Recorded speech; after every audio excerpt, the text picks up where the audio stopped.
என் பேர் வந்து ஆகாஷ். நான் வந்து கன்னியாகுமரியிலேருந்து வரேன். கம்ப்யூட்டர் பேக்ரவுண்டாக என்னோட சிஎஸ்சி படிச்சிருந்தேன். நான் வந்து படித்து முடிச்சுட்டு பெருசாக கோடிங்லாம் அவ்வளோ நாலேஜ் இல்லை, அவ்வளோ கான்ஃபிடென்ஸும் இல்லை ஒரு இன்டர்வியூ அட்டன் பண்ணுறதுக்கு.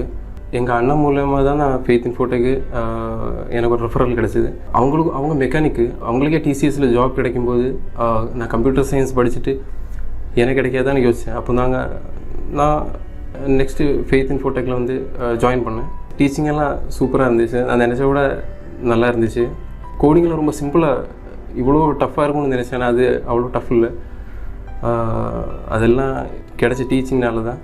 நெக்ஸ்ட்டு எனக்கு ஃபஸ்ட்டு இன்டர்வியூ வந்துச்சு. ஃபஸ்ட் இன்டர்வியூலே நான் செலக்ட் ஆகிட்டேன். அவ்வளோ கான்ஃபிடென்ஸு எனக்கு இங்கேருந்து கிடச்சதுனால தான் ஃபஸ்ட் இன்டர்வியூ என்னால் நல்லா பண்ண முடிஞ்சுது.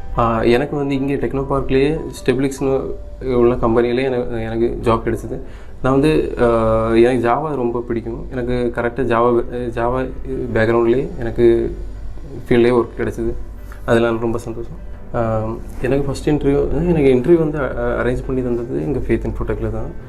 எனக்கு இந்த இன்டர்வியூக்கு ப்ரிப்பேர் ஆக தேவையுள்ள அந்த ரெஸ்யூமே ஆகட்டும், அங்கே இன்டர்வியூவில் எப்படி பேசணும், அந்த மாதிரி இன்டர்வியூக்கு கிராக் பண்ணுறதுக்கு தேவையுள்ள எல்லாமே இங்கே இருந்து எனக்கு கிடச்சிது. அந்த எல்லாம் கரெக்டாக சொல்லி தந்தாங்க. அப்போது எனக்கு இன்டர்வியூ கிராக் பண்ண ரொம்ப ஈஸியாக இருந்தது. இதனால எல்லாம் நான் வந்து எனக்கு தெரிஞ்ச ஃப்ரெண்ட்ஸு ஜாப் தேடிட்டு இருக்காங்க, அவங்க எல்லாருக்கும் தான் இப்போ ரெக்கமெண்ட் பண்ணிட்டு தான் இருக்கேன். ஏன்னா எனக்கு தெரிஞ்சவங்களுக்கும் வேலை கிடச்சிது, அவங்களும் அடுத்து எனக்கும் சக்ஸஸ் ஆச்சு.